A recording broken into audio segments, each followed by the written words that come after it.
really enjoyed last week's conversation. I mean, I thought the topic of self-leadership was really great. Right. And I think, we recognize it is the foundation of exceptional leadership. Yeah.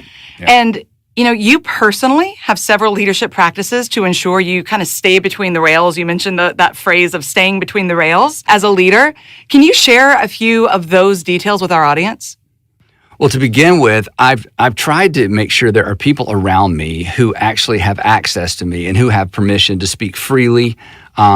Ideally, just broadly speaking, these are people who don't need anything from me, who aren't dependent on me, who don't necessarily work for me, but at the same time, again, have access and know enough about what's going on that they can ask the hard questions.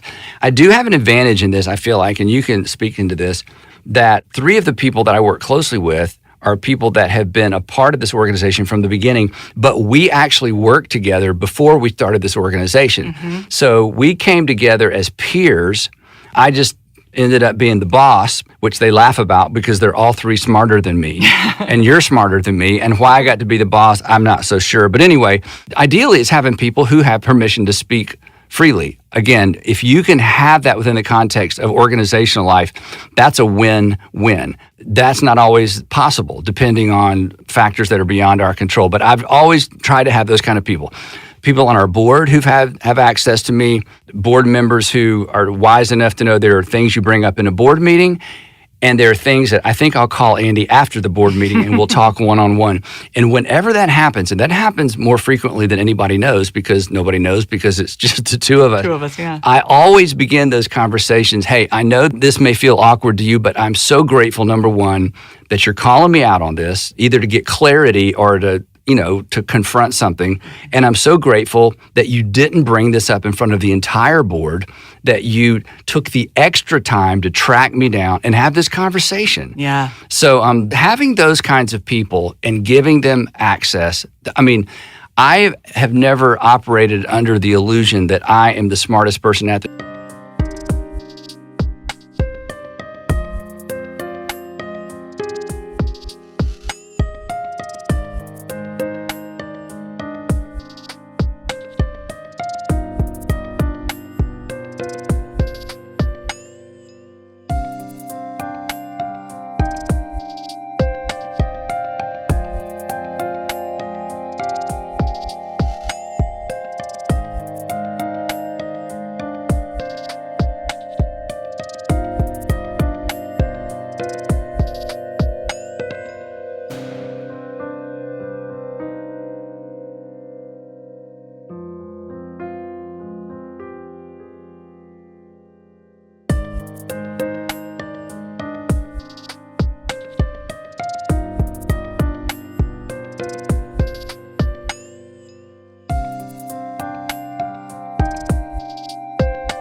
table or the smartest person in the organization. So I don't struggle with that. And that's not a humility thing. I think it's an insecurity thing that works to my advantage. I just assume I'm missing a lot of things. So having those people, you just can't lead. It goes back to what we said last time. You cannot lead yourself well by yourself. And I think you actually do a better job of this than you give yourself credit. The amount of people that you allow to provide feedback to you directly maybe too many it's staggering. I don't think I'm secure enough to do that, frankly.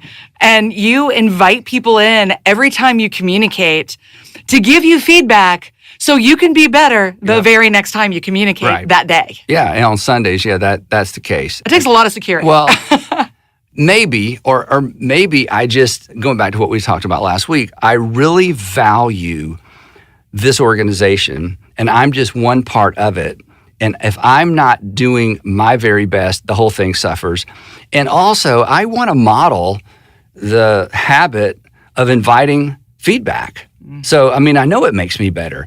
And again, just in my world, this doesn't relate to everybody who's listening, but, on a weekend, I'm talking to, 20, 30,000 people live with online and in-person audience.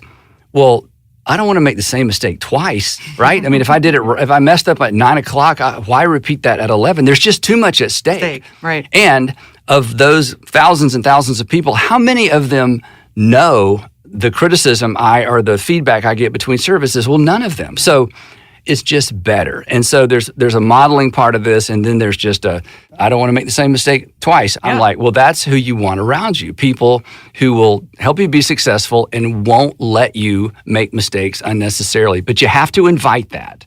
Yes. And that's part of self-leadership. It's deciding the short-term win of I got my way and I said what I wanted to say is an abdication of the ultimate thing I value, which is being true to myself and being a person of character. So you can't lead yourself well by yourself. And there's lots of illustrations. So we need those people, and we need to listen to those people. And leaders, as you've heard me say before, who refuse to listen will eventually be surrounded by people who have nothing helpful to say. Anyway, that's a long answer to your question. No, but I mean, I have learned so much about self-leadership just from watching you play that out. So that's super helpful.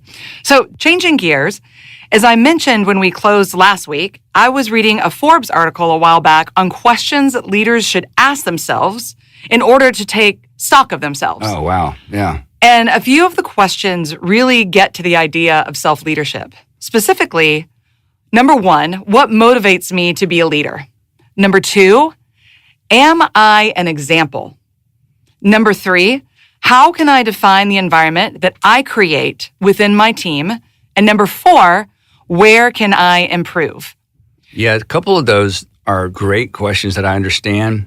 And that third question, that's really deep. How can I define the environment that I create within my team? Mm-hmm. Yeah, that's a lot. Anyway, go ahead. I interrupted. We'll get to that one. But we're going to do all 4? No, we're just going to do a couple of them. But I first would love to explore the connection between the motivation of a leader and your question, why am I doing this really? Yeah, this is tough to me because many leaders, and many of the leaders listening to a podcast like this, what motivates them is a cause. What motivates them is a product. What motivates them is they see an opportunity.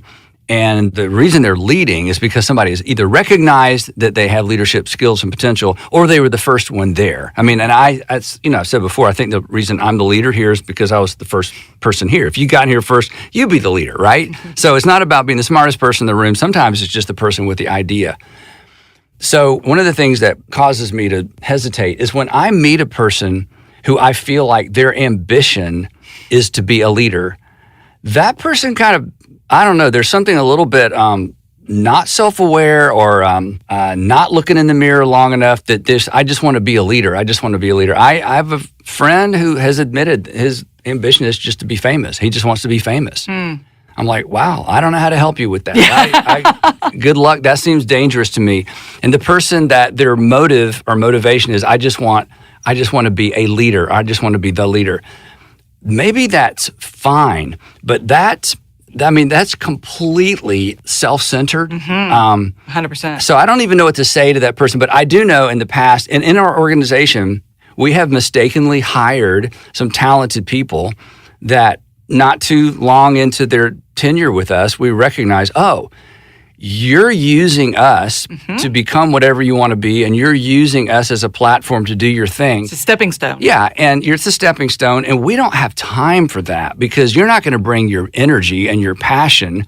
You're taking your energy and your passion to the thing that is going to take you to the next thing. I love our organization too much. So to the point of your question, what motivates me to be a leader, it really does go to this question, why am I doing this really? Or why am I seeking a leadership position really? Or why am I seeking more responsibility really?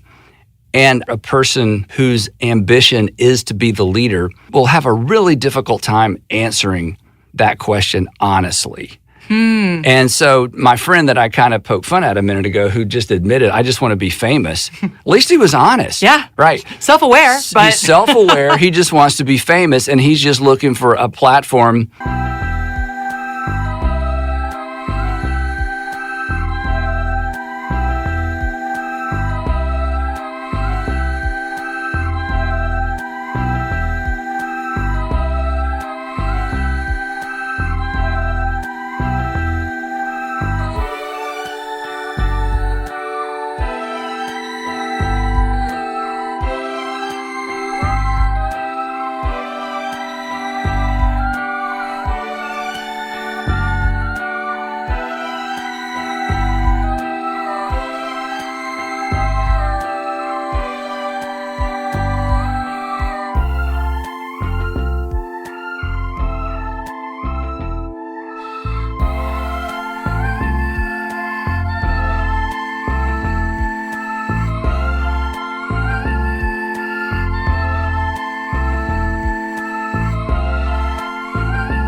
in order to be famous. Well, at least he knows. It seems kind of dangerous, but at least he knows.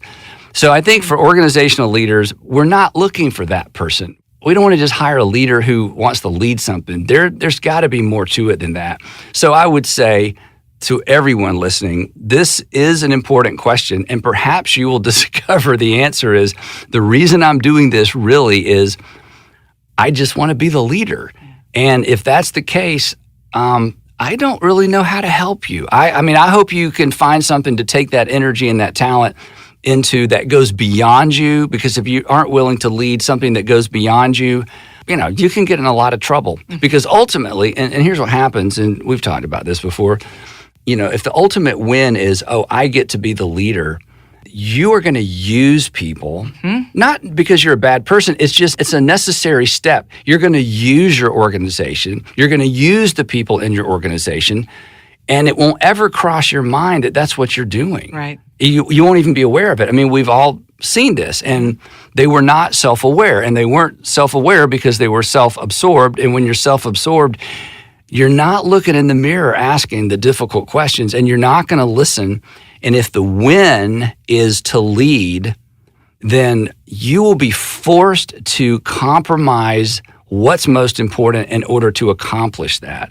So for me, and again, I think this is easier for me. I love this organization. I didn't start this with a team of people because I wanted to lead something. I wanted to change something. I wanted to make something better.